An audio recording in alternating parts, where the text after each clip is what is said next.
Many cities across India are under a strict lockdown. The capital, New Delhi, has announced it will extend the measures by 1 week to slow down the infection rate. Let's bring in Nishant Sahai, who is a professor at the All India Institute of Medical Sciences in Patna, India. Doctor, thanks so much for joining us here at TRT World. I mean, you are right there in the heart of this pandemic crisis in one of India's most populous states. We can only imagine how tough things must be for you and your colleagues. Please give us a sense of just how challenging this situation is for you and other frontline medical workers in India at the moment. Okay, thank you so much for having me. Yes, we are in the thick of things out here, and we've been taking care of severe COVID cases for the past 1 year now. But this second wave and the second wave of the pandemic has been exceptionally challenging for us. In the first wave around August or September, we were able to take in most patients that came to our ICU. But in this wave, what is happening is that for every one patient that we are taking, we are having to refuse 2 or 3 of them, which is actually absolutely heartbreaking. And the other thing is that once all the patients that are coming to us, they are in really bad shape. Now, to give you a perspective, our hospital caters to the population of Bihar, which is the population of Bihar is almost the same as that of Mexico. And for that, the most important COVID care areas is in the capital city of Patna. And if you add up all the beds, there are approximately 3,000 beds maximum to cater to this huge population. So what happens is for every patient that is coming to our hospital, he is having to wait for 2 days at his home in a sick condition while his family members are running around all hospitals in a radius of 100 kilometers looking for beds for him. So by the time he comes to our hospital, by the time he gets his bed, he's actually very sick. So that is a thing that we are facing right now. Devastating situation. And on top of everything, we are hearing vaccines have run out and hospitals just cannot cope with the lack of oxygen and medicines, as you were saying. So what are your biggest problems at the moment? So one, because we are in a tertiary care center, our hospital is actually pretty well equipped.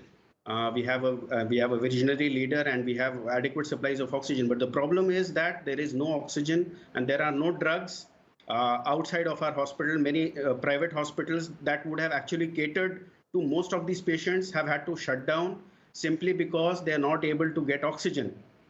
And there are certain drugs which are used in coronavirus.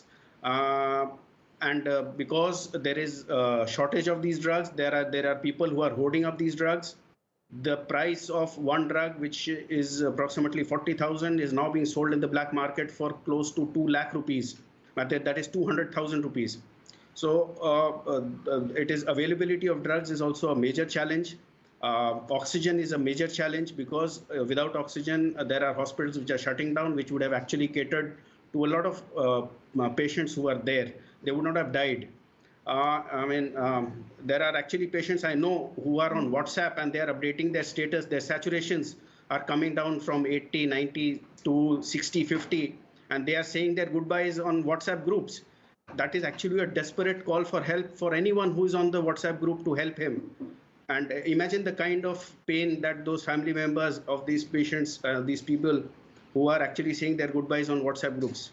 It is devastating. I can only imagine. It must be so difficult for you and other frontline workers to work under those kind of circumstances. But are doctors and nurses and medical support staff receiving any sort of counseling to help them cope with the crisis?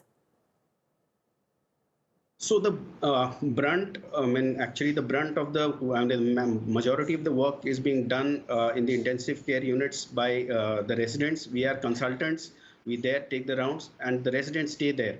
And they are young minds, and the kind of death and destruction they are seeing, it absolutely shatters them.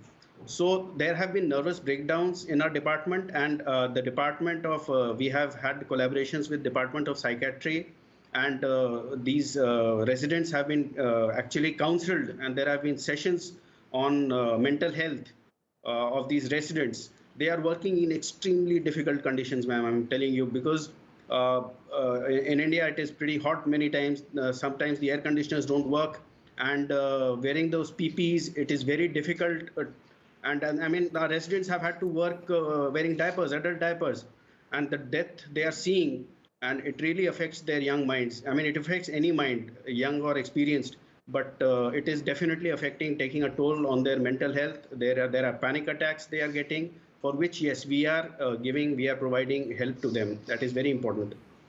Doctor, if there were three things you could ask your government, the central and state government in India, to give you, what would be your priority right now?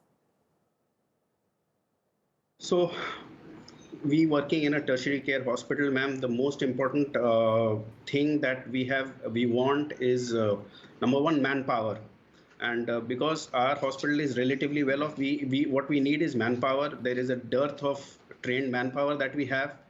Regarding what we want from the healthcare system from the state, we want that the healthcare system that is there existent, that should be made more robust. They might be having the buildings and the machines also, maybe, but the maintenance and the upkeep and the whole protocol setup and the manpower needs to be focused upon. I mean, this COVID may come and COVID may go. There might be other viruses and other bacteria which will come. But if the health system is not robust, if the health system is not good, if the health system is the way it is, we are going to suffer big time in the future also. So I think we should invest more on healthcare. Currently, immediately, yes, we need oxygen, obviously, because if there is no oxygen, the other hospitals, the private hospitals which are taking care of the milder cases, they are not admitting patients.